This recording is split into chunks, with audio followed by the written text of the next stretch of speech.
Barbados Today Morning News Update for Tuesday, May the 29th. I'm Emmanuel Joseph. Thanks for joining us. The man who managed the Democratic Labour Party's disastrous campaign for last week's January election is not in favor of the party taking up any seats in the Senate, which would open up through a proposed constitutional amendment. The Constitution makes provisions for 2 opposition senators, but in the absence of an official opposition following the clean sweep by the Barbados Labour Party, newly appointed Prime Minister Mia Mottley revealed on Saturday she had discussed a proposed amendment with Governor-General Dame Sandra Mason, which would allow the party securing the second largest number of votes in the election to name the 2 opposition senators.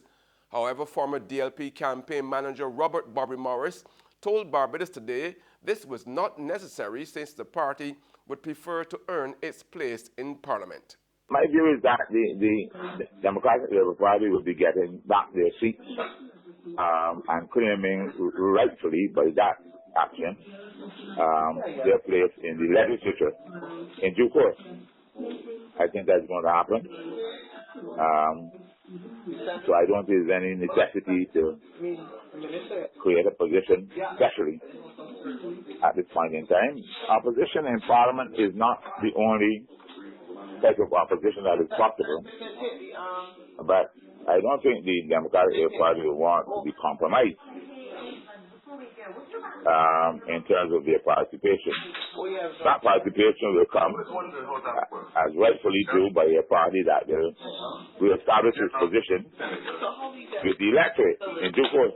Meanwhile, political scientist Dr. Tennyson Joseph says the DLP's disastrous loss last week started when the party came to power in 2008 and intensified in 2013.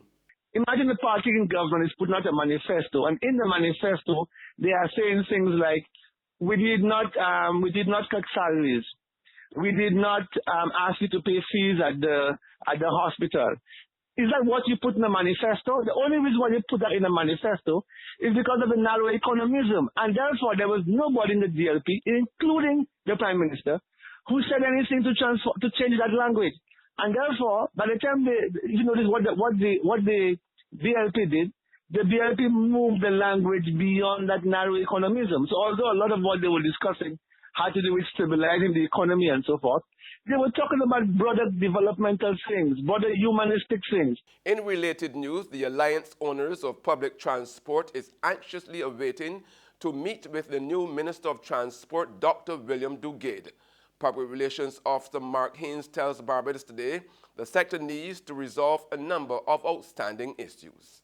We are eagerly looking forward to meeting with them to discuss a number of issues pertaining to public transport. Since as a partner in the industry, we play a pivotal role.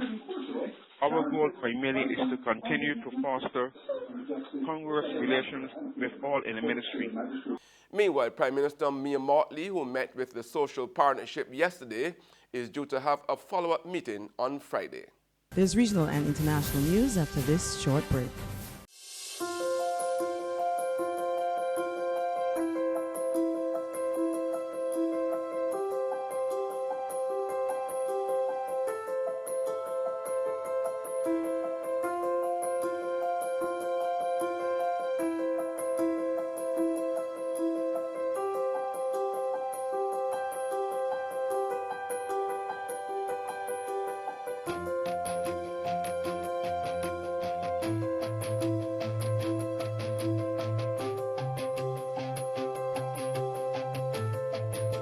Barbados Today, news you can trust. We're back with news from the region now. A 23-year-old woman appeared in a magistrate's court in Trinidad yesterday, charged with the murder of her 88-year-old grandmother. The accused, who has to reappear in court on June the 11th, is an outpatient of the St. Anne's Psychiatric Hospital. Her grandmother was found dead in her bed by family members. Initially, the victim was believed to have died from natural causes, until a post-mortem revealed death was due to suffocation.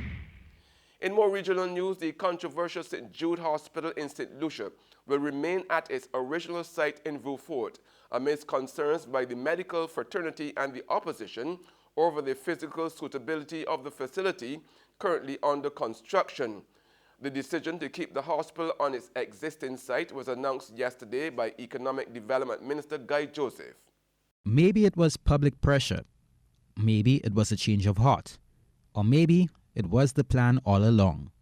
Who knows? But one thing is for sure.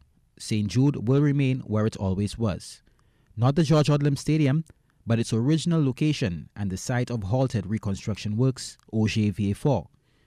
A few weeks ago, amid immense public pressure, particularly by the main opposition and the St. Lucia Medical Dental Association, Economic Development Minister Guy Joseph told the media that an announcement on the fate of St. Jude Hospital would be made in 30 days. During Monday's media conference, Joseph indicated that a number of assessments have been conducted and Cabinet has also been in receipt of the final report on the technical audit. He disclosed that there is also a document which will guide the Cabinet's decision on what to do about the institution, and following deliberations, a public statement will be made. And on the international scene, subtropical storm Alberto weakened as it neared landfall on the Florida Panhandle yesterday, a day after flooding from another storm tore through a historic Maryland town and swept away a would-be rescuer. More in this Reuters report. But Alberto, the first named Atlantic storm of 2018, is already making its presence felt. Like just a whole whirlwind of just water and air. Already dumping rain and gusty winds on Alabama, Florida, and Mississippi through Memorial Day weekend. Trying to get some sun if possible, but I don't know how easy that will be. Governors of those states have declared states of emergency as they're likely to get the brunt of the storm. Forecasters predict Alberto is expected to drop as much as 12 inches of rain and pack as much as 65 miles per hour of sustained winds.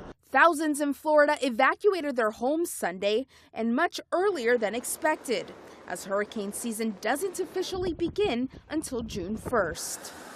And that's news, but for the very latest, visit our website at www.barbadostoday.bb.